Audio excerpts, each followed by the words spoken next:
आज हम बात करेंगे जीएसटी में एप्लीकेबल रिवर्स चार्ज मैकेनिज्म के बारे में।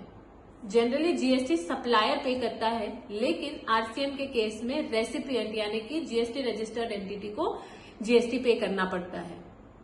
अब यहाँ प्रॉब्लम यह है कि आरसीएम की लायबिलिटी हमें तभी पता चलती है जब ऑडिट या स्क्रूटनी होती है, और तब तक काफी लेट हो चुका होता है। सर्विसेज जैसे freight by goods transport agency, जहां goods transport agency consignment note देता है। सेकेंड, लीगल सर्विसेज, जो कि हम किसी एडवोकेट या लीगल फर्म से लेते हैं। थर्ड आता है डायरेक्टर्स रेम्यूनरेशन, जहां पे वो एक प्रोफेशनल नेचर का है और TDS under section 194J deduct होता है। Fourth is rent on commercial property, जहां लैंडलॉर्ड एक अनरजिस्टर्ड एंटिटी है। फिफ्थ कोई स्पॉन्सरशिप सर्विस। तो इन सारी सर्विसेज में जीएसटी हमें आरसीएम में पे करना होता है।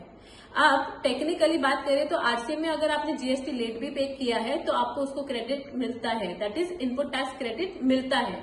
लेकिन यहाँ इंपॉर्टेंट बात यह है कि लास्ट ईयर का इनपुट टैक्स क्रेडिट क्लेम करने का डेडलाइन होता है 30 November of next financial year और date of filing of annual return whichever is earlier. इसका मतलब अगर आपका ऑडिट या स्क्रूटिनी 30 नवंबर के बाद होता है और आप जीएसटी लायबिलिटी 30 नवंबर के बाद पे करते हैं तो आपको उसका क्रेडिट नहीं मिलेगा। इसीलिए बिजनेस ओनर्स को आरसीएम कंप्लायंस प्रोएक्टिवली रिव्यू कर देना चाहिए। कंप्लीट डिटेल्स डिस्क्रिप्शन में मेंशन्ड है।